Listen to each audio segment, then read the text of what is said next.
This is a story about Gordon, the big engine. He was a very proud engine who always thought he knew best. But then, one day, something happened to make him realise otherwise. Gordon. Gordon was always boasting and telling the other engines how to behave. One day he was showing off to Edward. "You watch me this afternoon as I rush through with the express.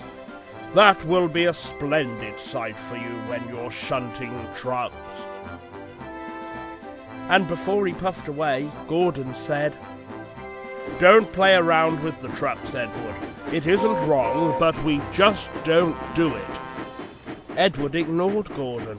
It was fun playing with the trucks. He came up quietly behind them and gave them a push. Then he stopped suddenly, and the silly trucks bumped into each other.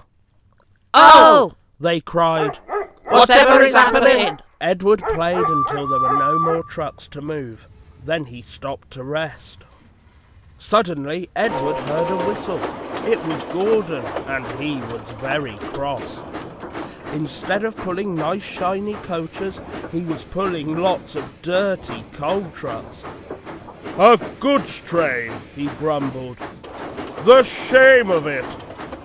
Gordon went slowly past, with the trucks clattering behind him. Edward laughed and went to find more trucks. But soon there was trouble. A porter came and spoke to Edward's driver. "Gordon can't get up the hill," he said. "Will you take Edward and push him, please?" Edward found Gordon halfway up the hill. His driver was very cross with him. "You are not trying," he shouted at Gordon. "I can't do it," replied Gordon. "The silly coal trucks are holding me back." Edward came up behind Gordon's brake van, ready to push. "You'll be no use at all," huffed Gordon. "You wait and see," replied Edward. The guard blew his whistle and Gordon tried to pull forward as Edward pushed him as hard as he could. "I can't do it! I can't do it! I can't do it!" puffed Gordon. "I will do it! I will do it! I will do it!" puffed Edward. Edward pushed and puffed with all his strength, and before long Gordon was at the top of the hill. "I've done it!" he said proudly, forgetting all about Edward pushing behind. And Gordon ran on to the next station without stopping to say thank you. But the Fat Controller didn't forget to thank Edward. The next day he was given a beautiful coat of blue paint with red stripes. Gordon hadn't learnt his lesson. He still boasted and told the other engines how to behave. Now it was Henry's turn. "Henry whistles too much," said Gordon. "Respectable engines don't whistle loudly at stations. It isn't wrong, but we just don't do it." Poor Henry felt sad. "Never mind," whispered Percy. "I like your whistling." The next morning, as Gordon left the shed, he called to Henry. "Goodbye, Henry. Be sure and remember what I said about whistling." Later that day, Henry took a slow train to Edward's station. "Hello, Henry," said Edward.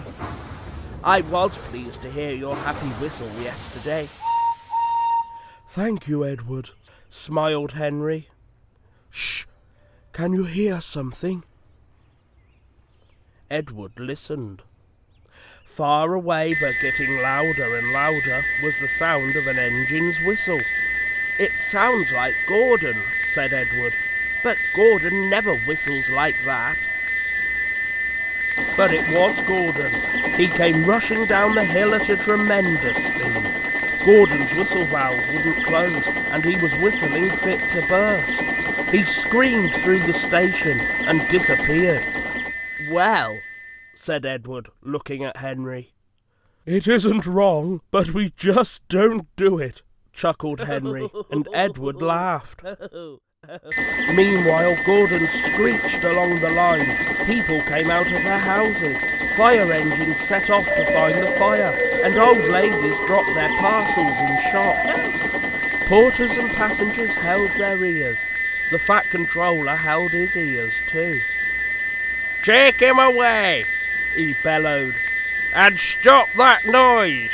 Still whistling, Gordon puffed sadly away. He whistled as he crossed the point. He whistled in the siding. Gordon was still whistling as the last passenger left the station. Then 2 fitters climbed up and knocked Gordon's whistle valve into place. And at last there was silence. Gordon slunk into the shed. He was very glad it was empty. He didn't want anyone to make fun of him. Later that evening, the other engines came back. "It isn't wrong," murmured Edward, "but we just don't do it." And all the engines laughed, apart from Gordon. From then on, Gordon was a much quieter, humbler engine.